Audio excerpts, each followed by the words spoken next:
Inside Story Uganda, real source of political updates. In Washington, D.C., I know there are very many people who are eager to hear, especially in the diaspora, what all of you have to offer us as presidential candidates, and we're looking forward to hearing your thoughts. Tonight, live from Kampala, NTV and Spark TV bring you a defining moment in our nation's democratic journey. The NTV Presidential Debate 2025, the race for 2026. I'm Dr. Arnold Segawa, together with Priscilla Regina Nalwoga. Good evening to you, Uganda, and good evening to you, our candidates. Our candidates, how are you? Pressure. Pressure. Let's turn on those microphones and just hear your voices so that we know you're the one. I will start with the General. General, good evening. Good evening. How are you? We are fine. You are fine. I trust you are fine too. Oh, that's wonderful to hear. A round of applause for him. Mr. Robert Kyagulanyi. Mic check, 1, 2. 1, 2, check. It's a pleasure to have you. Good evening. It's a pleasure for me to be here. Good evening, viewers. Good evening, our dear moderators. Good evening, fellow candidates. All right. We also do have Honorable Nandala Mafabi. Honorable, good evening. Good evening, everybody. We look forward for a lively debate. It's a pleasure to be in your company. A round of applause for him. We also do have Mr. Joseph Mabirizi. Good evening to you, sir. Good evening to all of us. How are you? I'm doing well. Ka pressure keko batukendezeko. I don't have any pressure. Yeah. That's wonderful to hear. If they're confident, then Uganda should be confident about the next hours to come. And finally, we also do have candidate Frank Bulira. Good evening to you, sir. Good evening, dear Ugandan. Good evening, dear Ugandans, and thank you so much, NTV, for this arrangement. And thank you so much for accepting our invitation and coming through. These are the 5 candidates, 1 state, and of course 1 country that is watching. Tonight is about ideas, tonight is about vision, as well as leadership, unfiltered, uncompromising, as well as decisive. Gentlemen, if you may, some hygiene issues. When you're done speaking through your microphone, kindly switch it off, otherwise we will have feedback. And moving on, the focus tonight is on issues that are shaping the future of this nation. We have infrastructure, ICT and innovation, finance and national development, not forgetting health. And as duly introduced, our 5 candidates are ready, and they have shown us that they're ready to go. There are 5 voices. However, you and I make up 1 electorate. Every answer tonight is going to be counting, and every commitment is going to be measured. Joining us tonight on stage, we have Frank Bulira. We're going in alphabetical order from your surname. On my extreme right, Mr. Frank Bulira, thank you. Mr. Candidate Joseph Mabirizi, thank you. Candidate Nathan Nandala Mafabi. In the middle, we have candidate Robert Kyagulanyi, and last but not least, on my extreme left, candidate Mugisha Muntu. Well, tonight marks a very defining moment in our national conversation. Ugandans from across the country, ever since we began this live broadcast, have been talking to us, and they have been telling us some of the things they would like their candidates to actually pinpoint about. And of course, this has been building up to this coverage from our correspondents in Entebbe to northern Uganda to Mbarara, to the voices of everyday Muna Uganda, each one of them sharing what they are expecting of you, our candidates, as you get to address them as a nation. Now, a short while ago, we were introduced to the 5 candidates joining us today, and we get to regret that 3 candidates were unable to join us on this stage tonight, with the hope that all 8 will be present at future debates. Tonight, we will be looking at 5 themes, that is youth unemployment and jobs. 2 is security, governance and justice. 3, technology and the future of work. 4, infrastructure development and the health sector. And 5, finance and economic development. And as the word presidential debate does say it, Each candidate has 4 minutes for your introduction. Each candidate has 4 minutes and 30 seconds allowed to close your submission to every address under everything that we're going to be discussing tonight. And 1 minute will be awarded to you, and maybe 45 seconds to give your closing remarks when the night is done and dusted. There will be a 7-minute commercial break after the second theme, and these themes were all selected based on months and months of public engagement. Thousands of Ugandans having submitted their priorities and questions. This is through the community forums, digital platforms, and of course the regional outreach. However, the final selections, the structure, and the sequencing for tonight were made independently of the debate team. So as per the debate rules, neither the candidates that you see on the podium this evening nor anyone on the team have reviewed or influenced these questions. Without any further ado, let us begin. And this is going to be very brief. In 4 minutes, tell Ugandans why you're the best candidate and to take this big job of being the president, not just having the fancy office. While you're at it, also tell Ugandans what the biggest problem is with the country. Let me start with you, Mr. Bulira. 4 minutes. Thank you so much. Dear Ugandans, my name is Bulira Frank Kabinga Salongo. I'm the presidential flag bearer for the Revolutionary People's Party, a party which merged with the Uganda Federal Democratic Organization, which was led by the late Dr. Aggrey Kiyingi. I'm here in the footsteps of the late fighter Dr. Aggrey Kiyingi, in the footsteps of our forefathers who fought for federalism, the Nkwangas, the Andrew Takome Kairas, the Dr. Paul Kawanga Semwogereres, the retired Colonel Dr. Kiza Besiges. I'm in this race not just to contest ceremoniously. I'm here to contest and deliver our opposition to State House. It has been a process of over 4 decades, and I think this coming election is going to close up each and everything. This is the time that we need to shape our country. There are only 2 big problems of our country, Uganda. Number 1 problem is Mr. Museveni. The second problem is the system of governance. That is why, as the Revolutionary People's Party, we are looking at federalism. Federalism is the way to go, and it is our core. The RPP, we believe that even if Mr. Museveni goes and we have another president and we don't change the system of governance, we shall remain in the same problems. In my first 100 days, that's why I pledge that Uganda is going to go federalist. Bulira Frank Kabinga, I was groomed by the Uganda Young Democrats.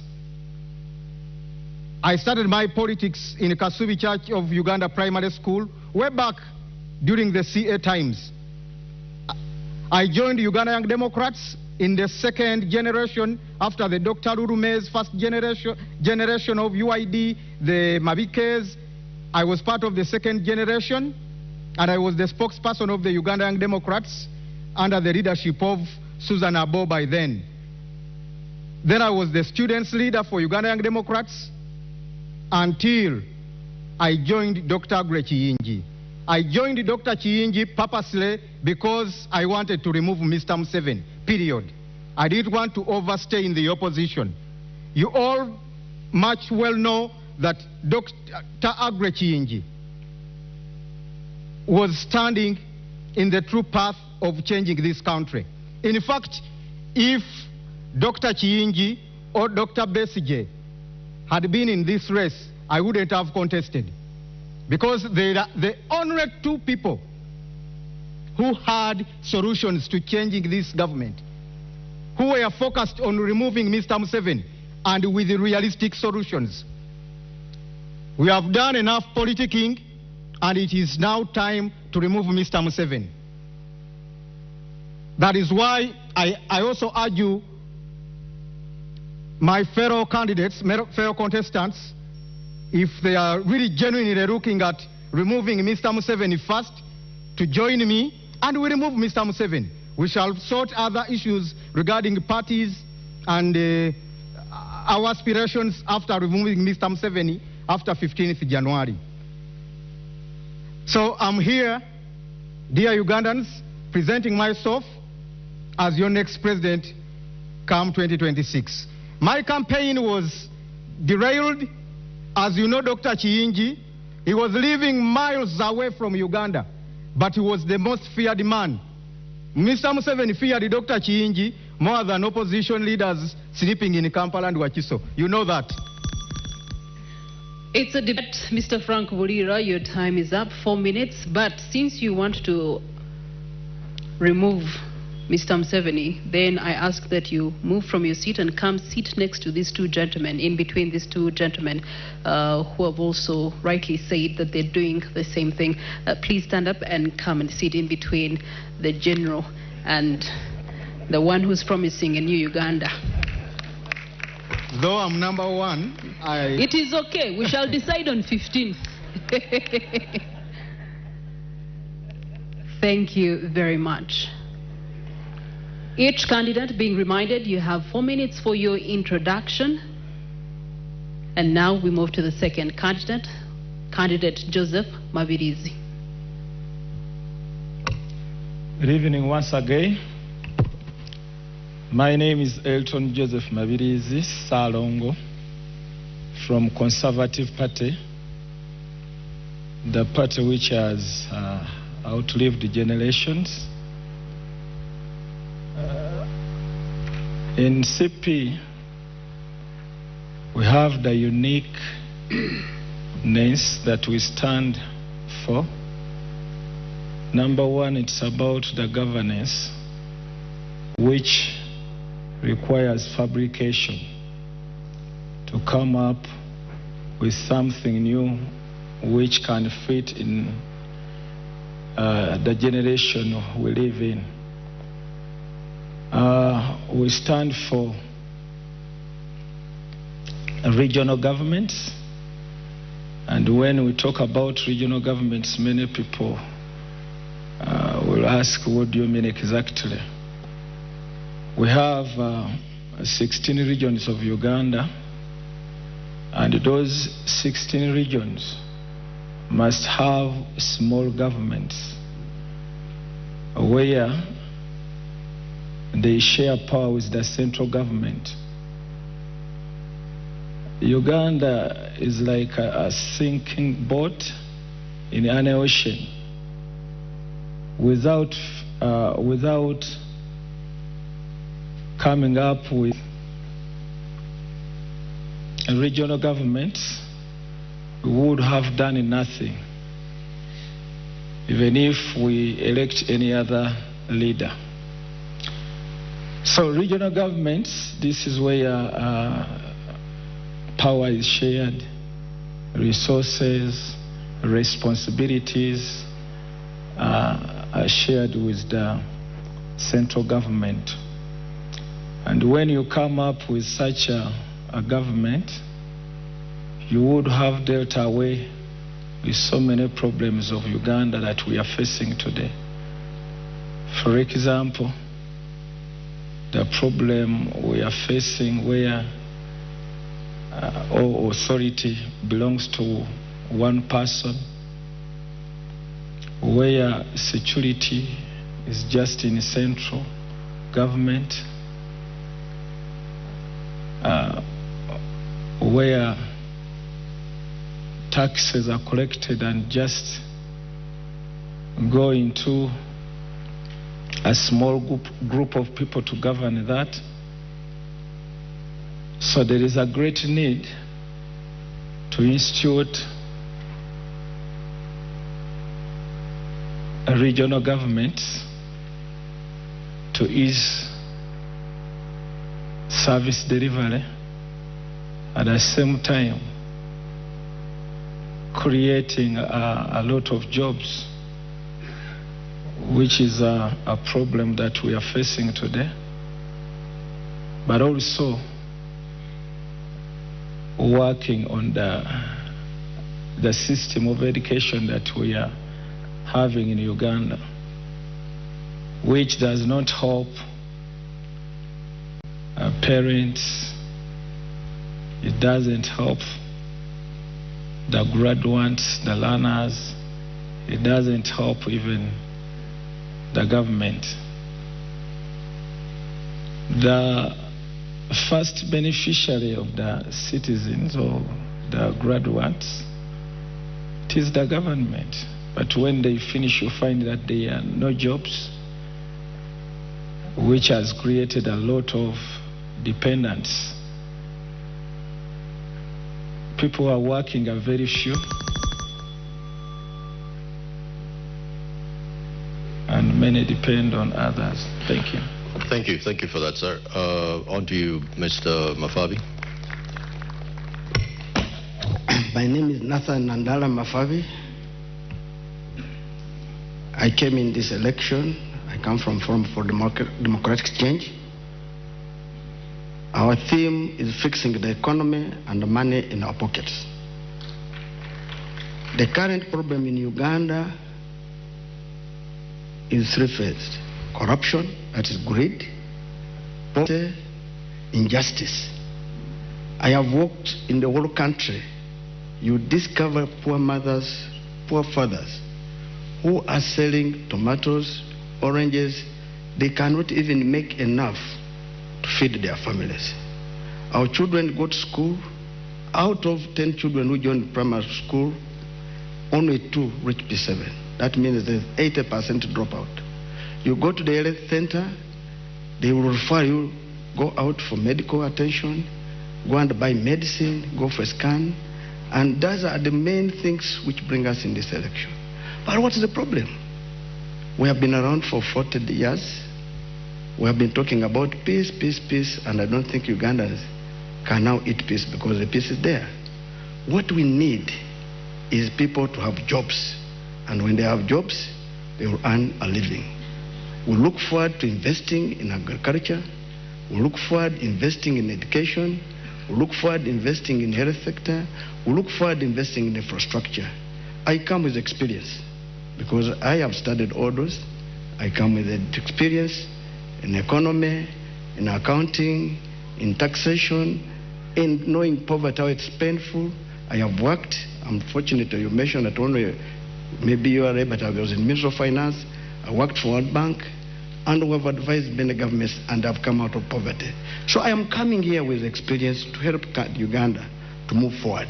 I come as an employee. I want to be a servant to serve you with all my energy to ensure that people of Uganda can have the 3 meals which are designated in our lives.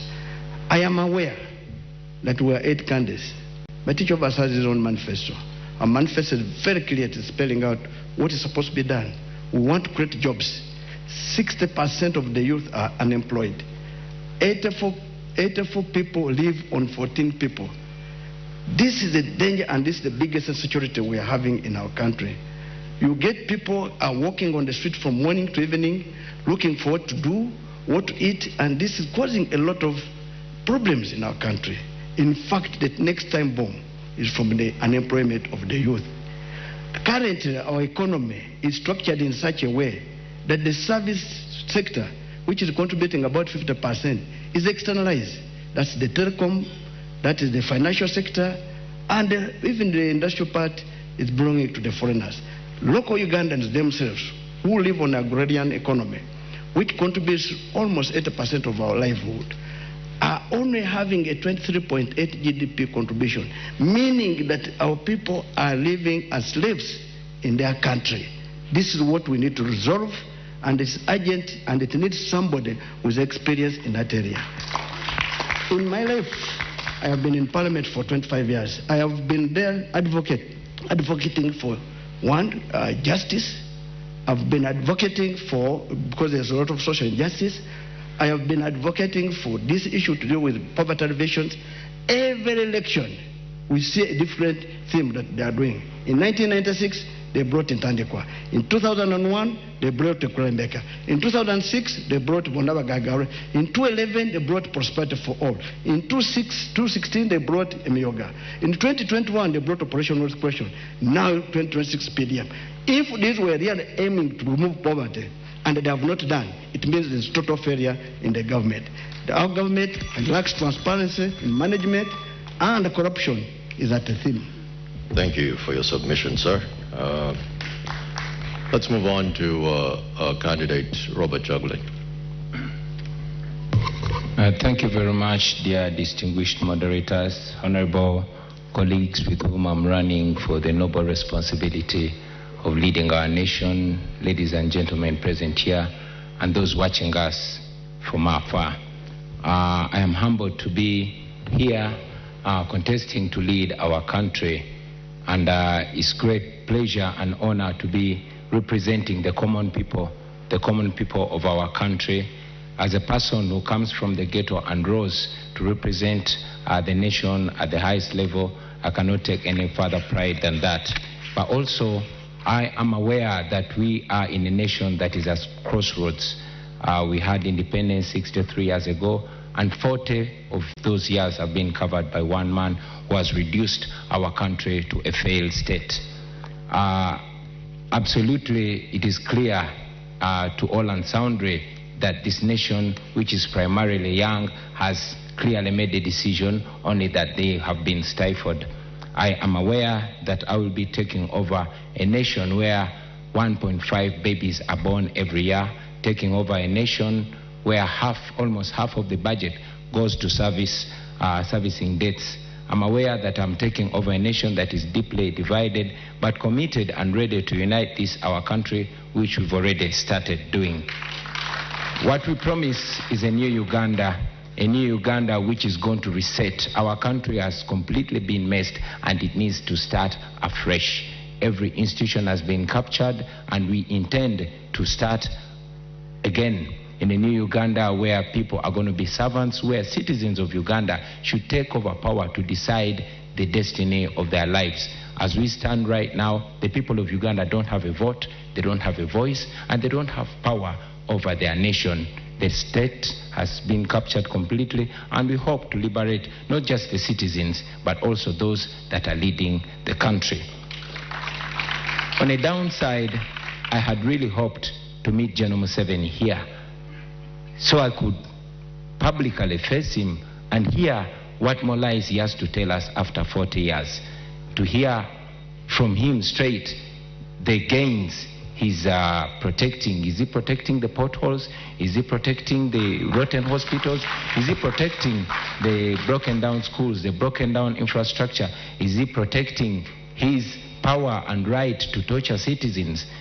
I had always wanted to hear that, not privately but publicly, from General Museveni. Anyway, it's all right that he's not here, because he's in the past and we are discussing the future of our country. So I'm very glad, and I hope to share ideas and to teach and learn from these our colleagues. But of course, I must assert it that the people of Uganda, especially the young generation, the new generation that I largely represent, is committed to changing their country and to taking back the right to determine their destiny. I am ready and committed to lead the charge to change Uganda, so help us the Almighty God. Thank you. And the final candidate for the evening, with your introduction and why Uganda should believe in your cause.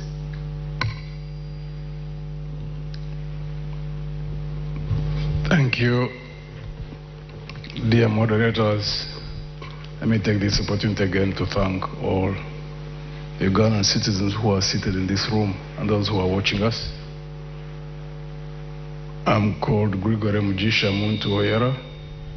I hold the flag for Alliance for National Transformation, whose mantra is values-driven leadership. We entered this race very well knowing the state of our country. For 63 years, we've been in a vicious cycle. General Museveni being the 9th president, regime after regime promises are made, promises are never fulfilled. And we reached a point where we believe that there must be something up there that causes leaders to get up there in spite of the promises that they do make. What makes them drunk to a point where they lose direction, they don't fulfill promises, they trample on citizens, and unfortunately at this point in time we have not even had the experience where one leader hands over power to another.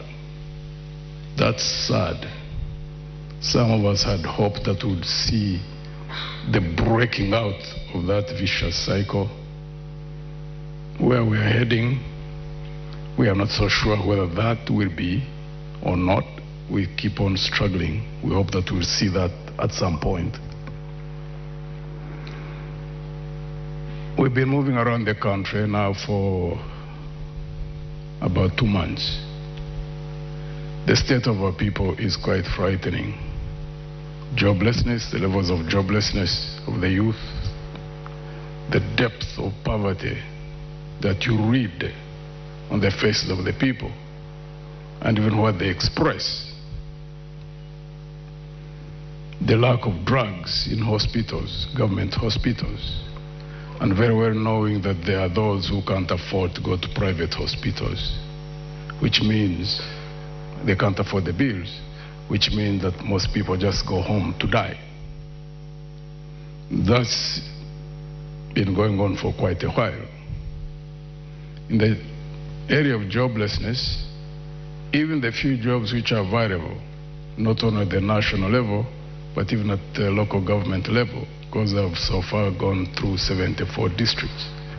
And I made it a point to ask everywhere we go whether there are transparent systems of young people getting jobs. And the response has been uniform throughout.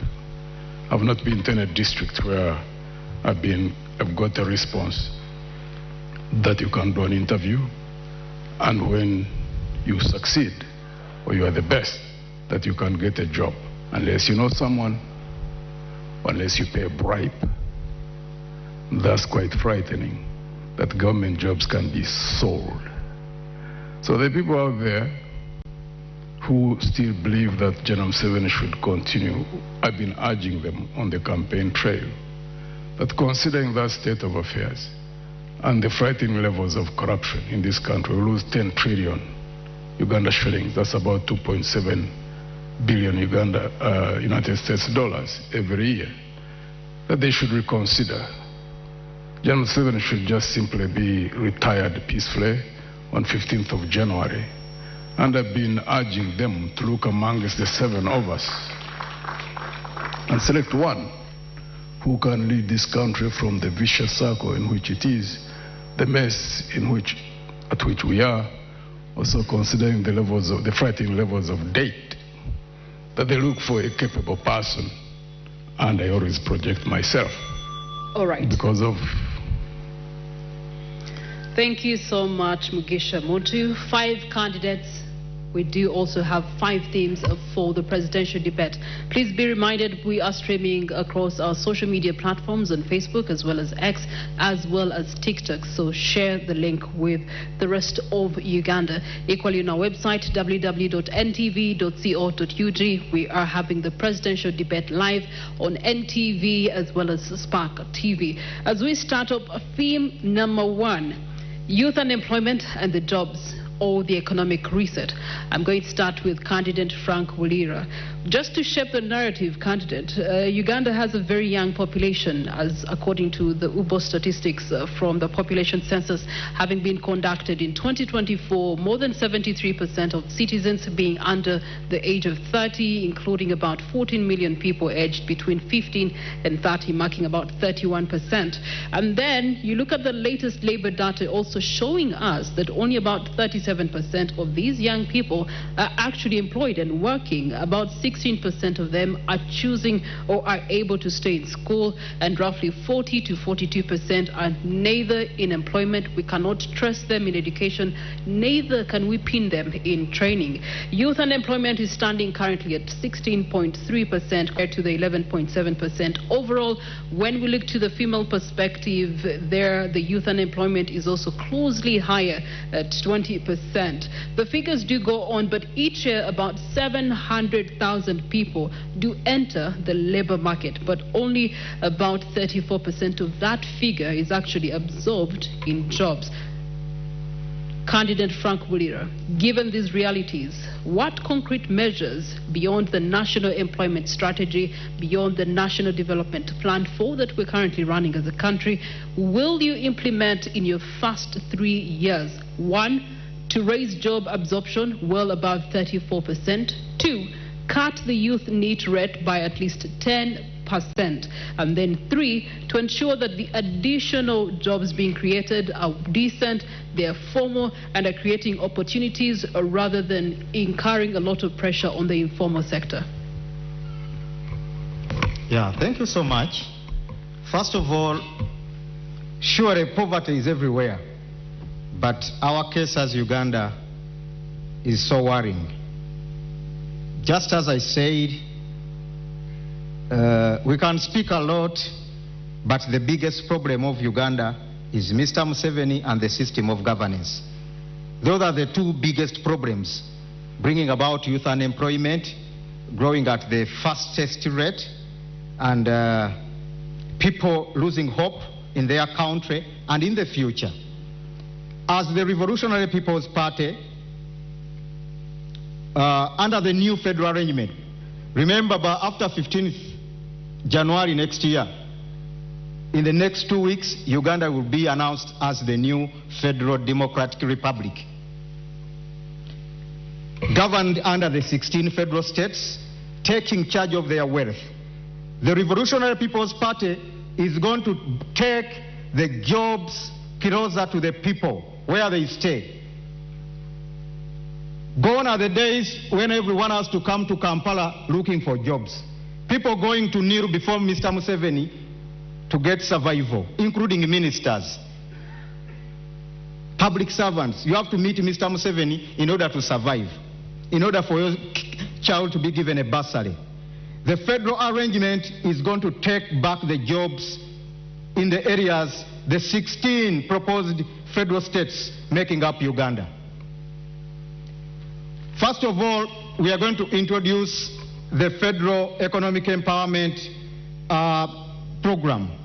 The Federal Economic Empowerment Program is going to replace these failed Bonabagagawales, parish development models, which are just enriching NRM cadres and RDCs, swindling taxpayers' money, the Operation Welfare Creations, just helping soldiers to build more mansions and build arcades. They are all going to be scrapped, and the Federal Economic Empowerment Program is going to look at the Ugandans in Sebei are going to be placed in the cement factories, where you even have truck drivers who are Chinese, in Kaserem, in Kapchora. Mr. Muliro, can you name one country that's operating a federal system? UAE, German. Which ones of those are over just under 63 years? God said about UAE and this background. There was a time when Uganda was far ahead of UAE. You remember that one time Idi Amin Dada gave food aid to UAE when the current president was the father of the current Sheikh Al Maktoum. He gave UAE food aid, plus the little soil UAE has. It was taken from here and mixed with the sand. UAE, every tree in UAE and grass has to be irrigated in order to live for a day. I worry, but it is the capital city of the world right now. Uganda would be so far better if we had gone federal. I worry you might not know that much about federalism, because the best example, according to you, the United States of America, which is operating on a federal system From the federal system, you go down to the state system. Then from the state system, you go down to municipals. So I worry that you want to implement something that you're not very savvy with. That is according to you? No, this is the biggest economy in the world. So if you're to give an example, at least let's go with one that has... I give the example of UAE because it's the country I know most. The king of Dubai is my good friend Sheikh Al Maktoum, and the president of UAE, Sheikh Nahyan.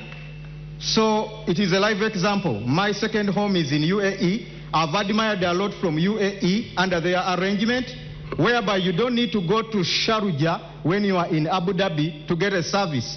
Everything is in a different is well catered for in a particular federal state or province. Provinces are competing. When Abu Dhabi builds a big skyscraper, Dubai will bring Burj Khalifa. When Al Alain does this, you know, in the end, the country ends up developing. In Nigeria, you don't need to go to, if you are in Lagos, you are contented. You don't need to go to Abuja. You don't need to go to Kumasi. So, Kumasi is in Ghana, but thank you. You have run out of time. Thank you, Mr. Bulira. As you can imagine, it is going to be a very heated conversation, and if I do jump in, my credentials might permit me to do that. On to the next candidate. Let's look at Mr. Joseph Mabirizi. Quick question, Mr. Mabirizi. Are you familiar with the Malabo Declaration?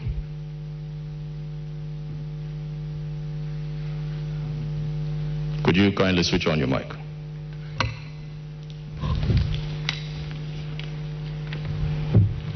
Are you familiar with the Malabo Declaration? So many declarations has been done. That is a yes or no question, so sir. Which one do you mean exactly? Malabo Declaration, Africa Union. Are you familiar with the Abuja Declaration? Which one in particular? Because several of them. There are several which has been done. I wouldn't want to eat into your time. Are you talking about the climate one? Are you talking about which one are you talking about? Okay, let's talk about agriculture. A declaration was made where 10% of revenues going through this fiscal plan when it comes to spending of any nation that is privy to the African Union spends 10% of their revenue on agriculture. As you can imagine, Uganda does not do that. That being said, what would you do in your first few months as president of Uganda to fix that? We have a very big plan about agriculture infrastructure, where we want to encourage much of small-scale industry, where people can use simple machines in agriculture. Like hoes?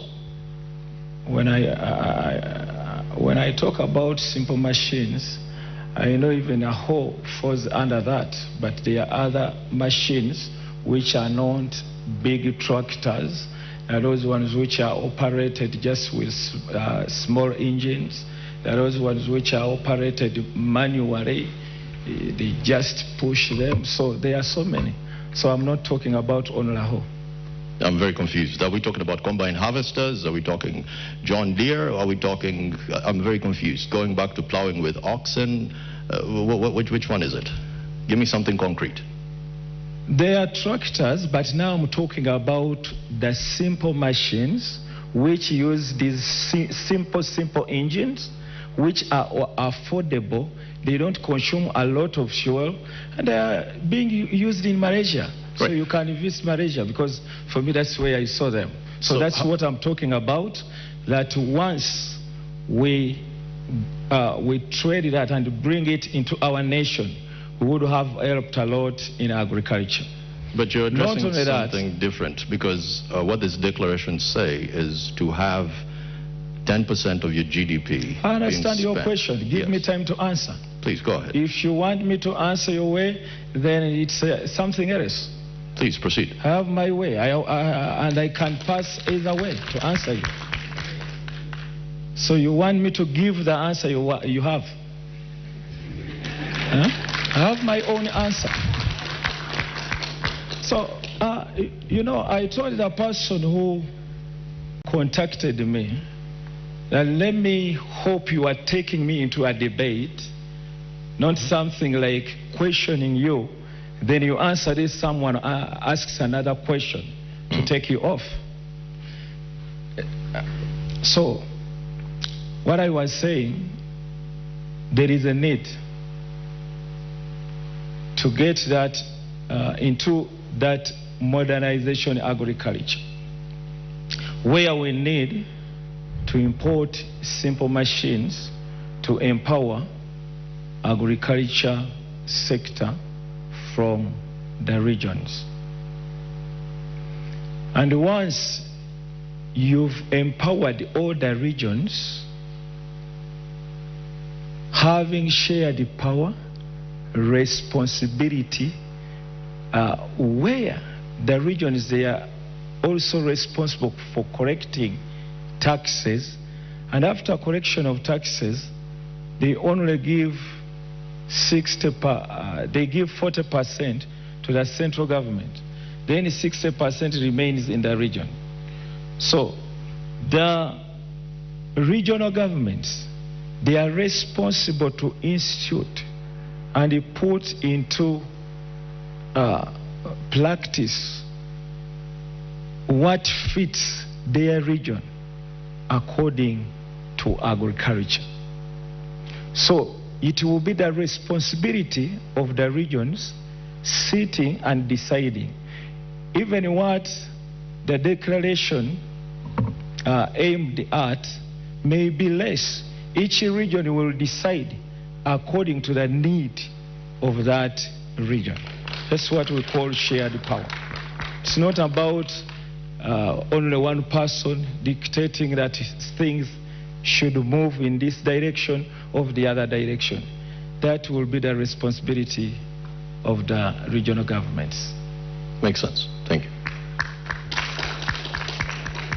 All right, as we do go on, be reminded that our first theme of the night is youth unemployment and economic reset. This is where we'd like to turn to Honorable Robert Kyagulanyi Ssentamu, the one who has quite a large youth following. These are young boys and girls who need technical skills that are primarily scarce in our country right now. We look to training, we look to education, vocational education, and we also look to tertiary education that is still by and large weak. And also the digital economy is leaving so many people behind. From what you have seen in the many days you have been all over this country, if you were to become president, what immediate reforms will you use to drive an overhaul in TVET, and then also build real digital skills and ensure that the young person you have been meeting on this campaign trail is actually not locked out of the future? Thank you very much. And I'm glad you mentioned that indeed we've been traveling all over the country. For me, this is more realistic than idealistic. These are not just statistics. These are realities. These are people. We've been there, and in every urban town we've reached, you've seen hundreds of young people that show up, that are desperate, they're strong, they're talented, they want to work, but these are young people that have been failed by a system. It should be noted that Uganda is ranked the most entrepreneurial country in Africa. However, the young people are being failed because 70% of the small businesses that are started do not live to complete one full year. They are failed because of high taxes. They are failed because of the cost of money, high interest rates. They are failed because of high electricity rates. They are failed because of high transportation, and this comes because of the broken down transport infrastructure. As a National Unity Platform in the New Uganda, we have a plan of establishing 10 million jobs. From here, we're going to do this by leveraging the tourism sector. As you know, Uganda is immensely gifted.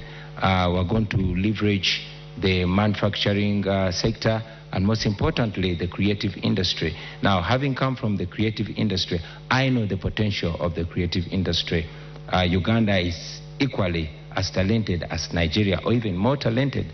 But looking at the Nigeria's creative industry, it is almost outcompeting the oil industry. In fact, they call it the new oil because it is largely seen as even more engaging and more incorporating of young people, of the ordinary citizen, than the oil sector.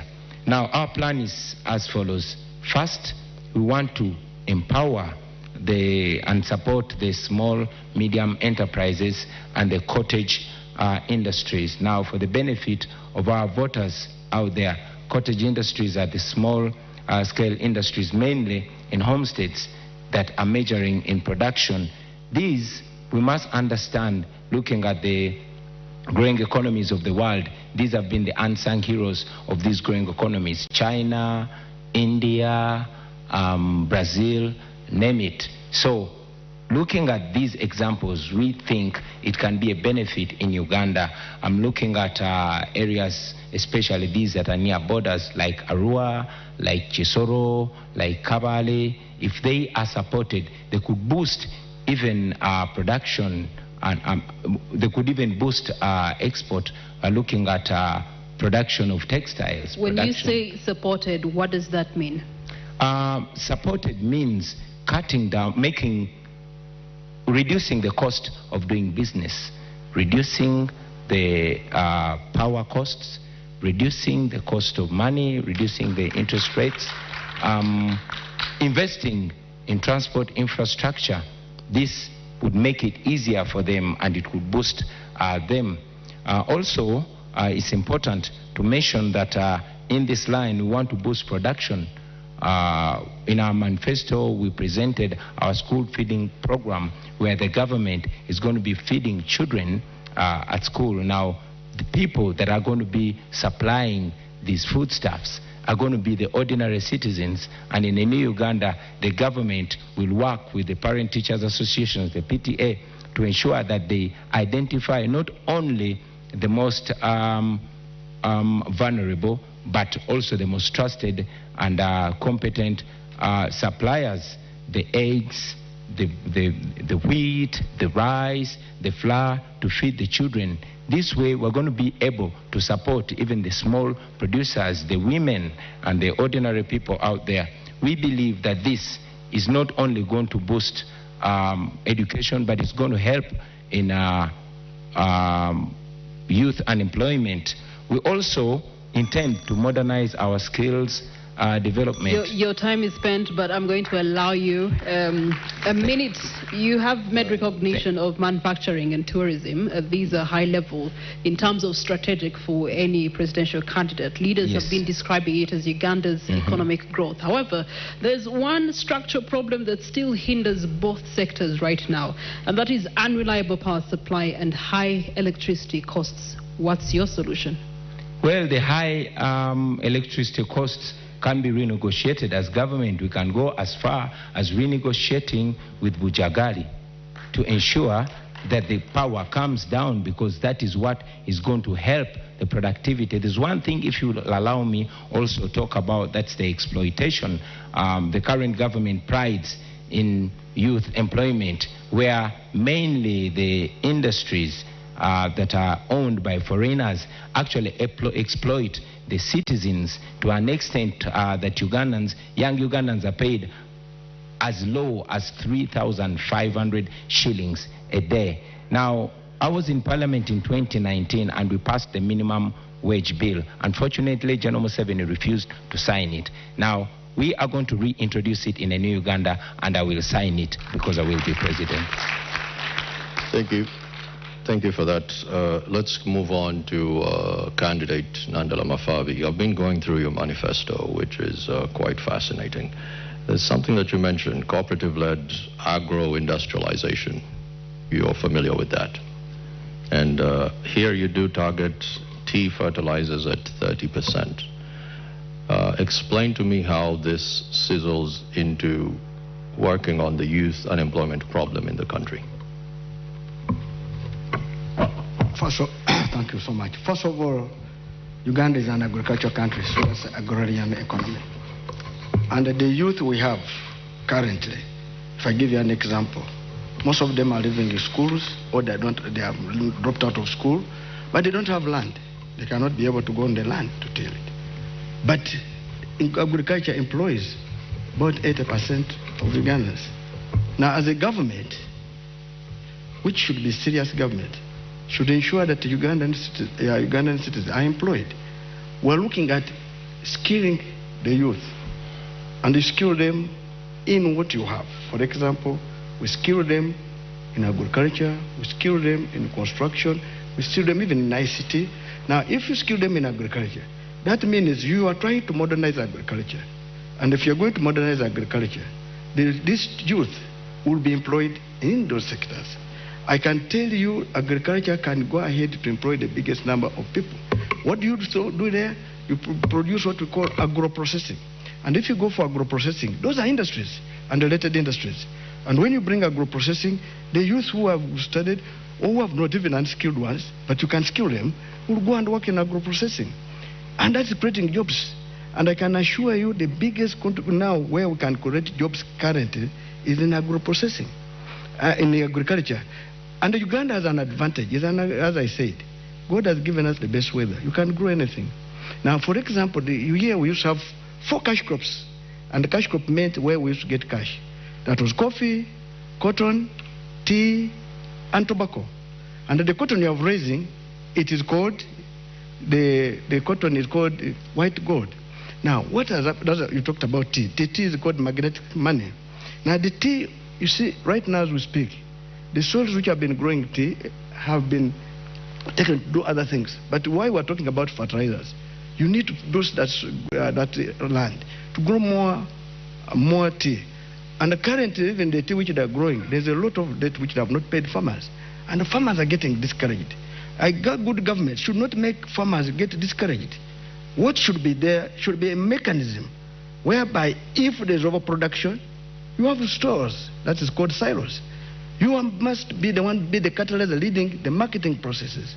You must be the one even trying to call incubator industries, whereby you can create an industry and hand over. I'll give an example. I deal in fear. Total Uganda, which was, I think, an international policy, they came with a policy of saying younger dealers. What they did, they would give a young man or young lady a petrol station to run, but they would give him fuel to run that petrol station. They would be deducting the margins, but leaving him or some money. Give him a period of about 3 years. They say you must exit, so that they bring another new dealer. And the purpose was to train them how to manage business.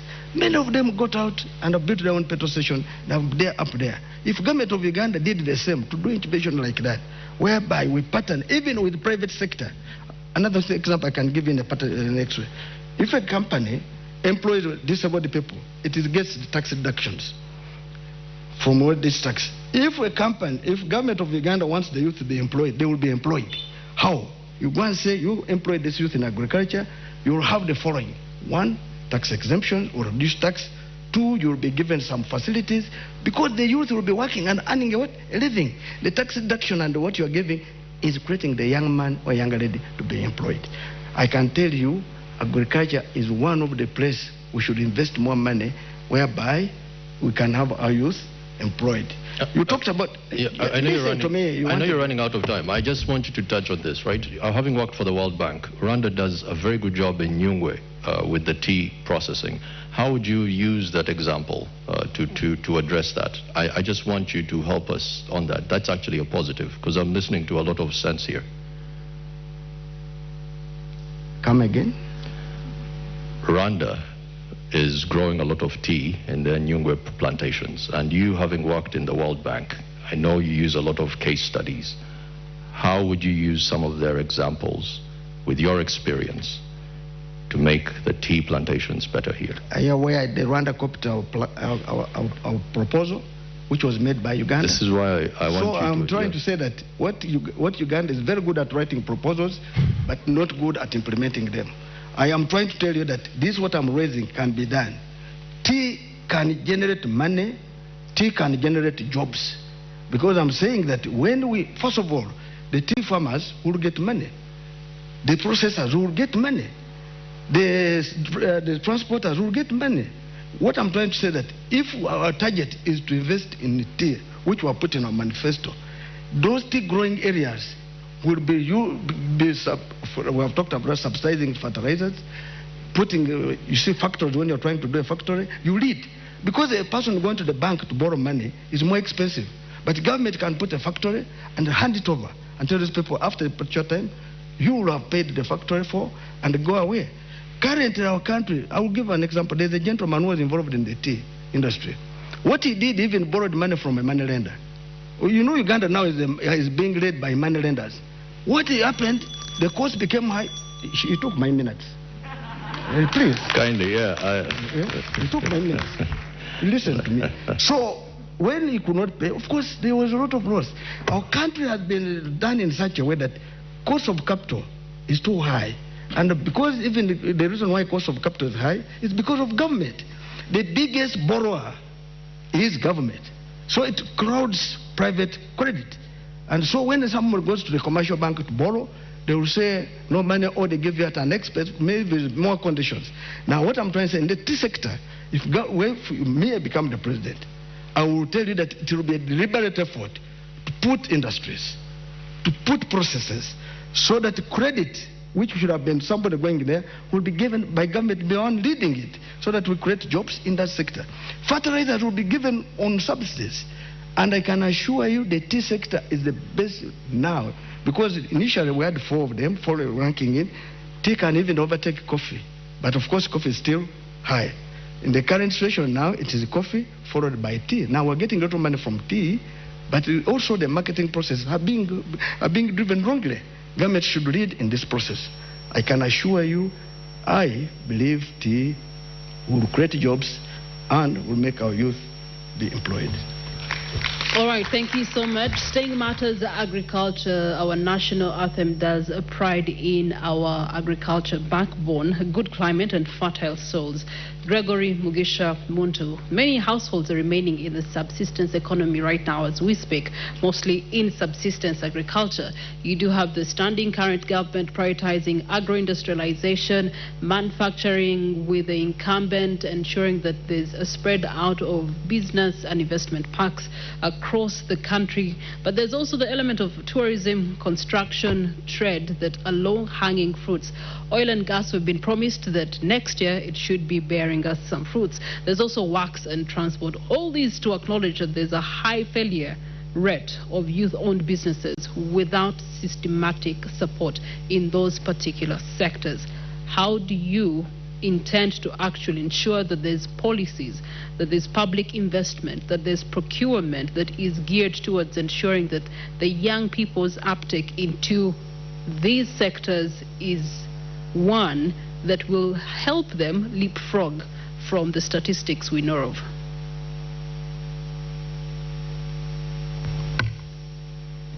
The measure of development of any country must be reflected in the development of the people first and foremost.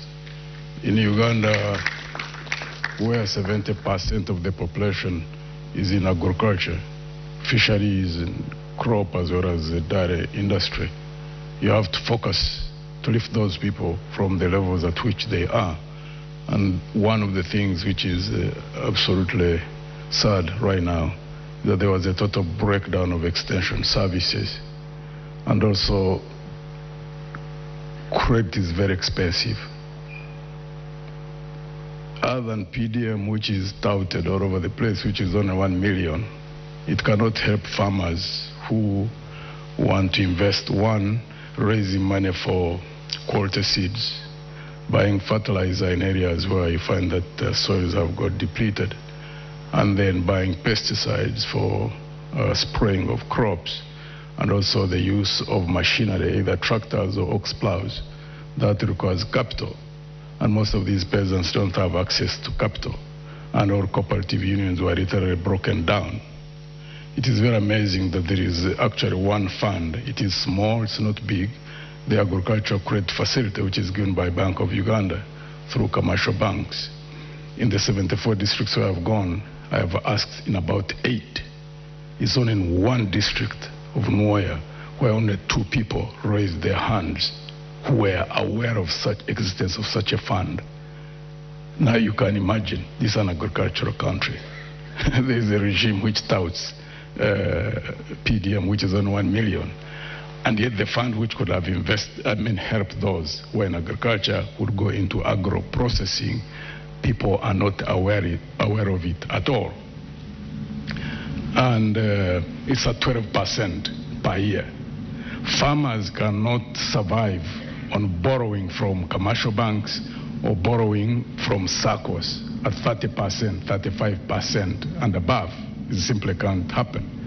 And therefore we propose to increase agricultural credit and expand it and sensitize people, and also ensure that we either direct or working with the private sector to establish tractor hire services in areas where they still have large chunks of land.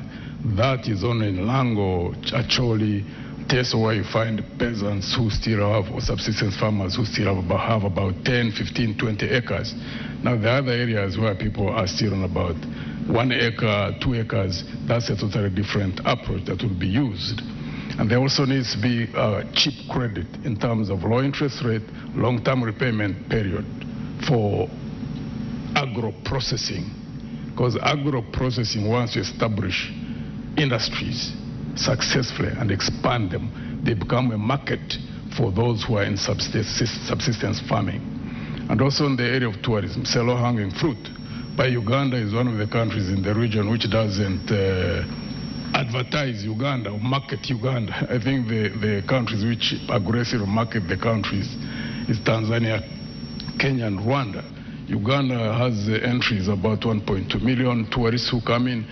Kenya, Tanzania has about 2.5. If Uganda was able to advertise itself, considering the beauty of this country and so many opportunities that there are in terms of tourism, and increase that rate from 1.2 to possibly about 5 million people, the employment and the levels of opportunity that there would be, those who would be expanding the beds in the country, those who would invest into cottage industries, because that would also be a market for agriculture and those who are agro-processing. If you get like 4 million tourists coming into this country, it will create a market for those, someone who is producing yogurt, someone who is growing carrots and cabbages, someone who is packing rice, someone who is all nature of things. Uganda has not, I think they are sleeping on the job when it comes to tourism in that regard, this regime. It would be our intention to ensure that we fully exploit the area of tourism, because it's not called a low-hanging fruit for nothing. Because investment doesn't take a long time. Marketing itself, once you have skilled advertising, Ugandans, there are so many Ugandans who are skilled in marketing, we can increase the tourist entries significantly in a 5 years' time, and it will be a very big area for employment of the youth. In your ANT manifesto 2026-2031, you are also very big about monitoring and evaluation of the manifesto you would have put out should you become president come 2026. What would be the indicators of success for the things that you have mentioned, particularly increasing the agriculture credit and also creating markets beyond our borders? One of the things that we really want to target and aggressively pursue is the area of corruption. We consider it as public enemy number one, because we lose 10 trillion Uganda shillings. That's about 2.7 billion United States dollars. And if you tackle first and foremost grand corruption, you know, where there are contracts for roads, contracts for water, contracts for energy facilities, where there are hundreds of millions of dollars which are lost, and you crack down, because we in our own party, we believe that if we dedicate effort in a span of 2, 3, 4, 5 years, you can reduce the loss through corruption of 2.5 billion. You can save about 70–80% of that. Reinvest it into the sectors which are needed: education, health, and also areas like I've already talked about, like in tourism. One, education, it may take a little bit of time to bear the results, but it's the highest form of wealth for any country that wants to develop. Because we are clearly aware that even countries which have nothing, not even one single mineral, when they invested in education, high quality education, skilling their labor force, and of course with good political management of those systems in such countries, some of them have developed. Example we keep giving is Japan. Now consider here, if you invest in good education, invest in having a healthy workforce, and also invest in agriculture, having food security, and also having citizens who are well fed. When you have those, plus the mineral potential which we have, and good political management, the sky is the limit for this country. And the sky is the limit for your time. Thank you so much, Gregory Mugisha Muntu. We're going to take a short break. As we do so, please be reminded the hashtag that we are running with is NTV Presidential Debate 2025. And we are running on NTV as well as Spark TV, and we are streaming live across the social media platforms, mainly X as well as TikTok and Facebook, and our website. Now, there is a poll that is running. Which part of the debate is interesting you the most? There's finance and economic growth, there's health and education, there is also security and governance, infrastructure development. Now, just to extract a few comments that are coming in from our online audience, thanks NTV for preparations. Page 35 Manifesto 4.2, clean water for all. National Unity Platform shows interest of reducing the cost of 20 litres to 10 shillings. And there's a question there on the possibility in an economy where 50 shillings is no longer in circulation. There's also one that has commented here. WAPS on X says, what are the specific national laws, regulations and doctrine that a government that has power can actually use to ensure that there's a security, particularly regarding the arrests, the detentions, and the use of force and the such that is happening? Basically what we have been seeing in the most recent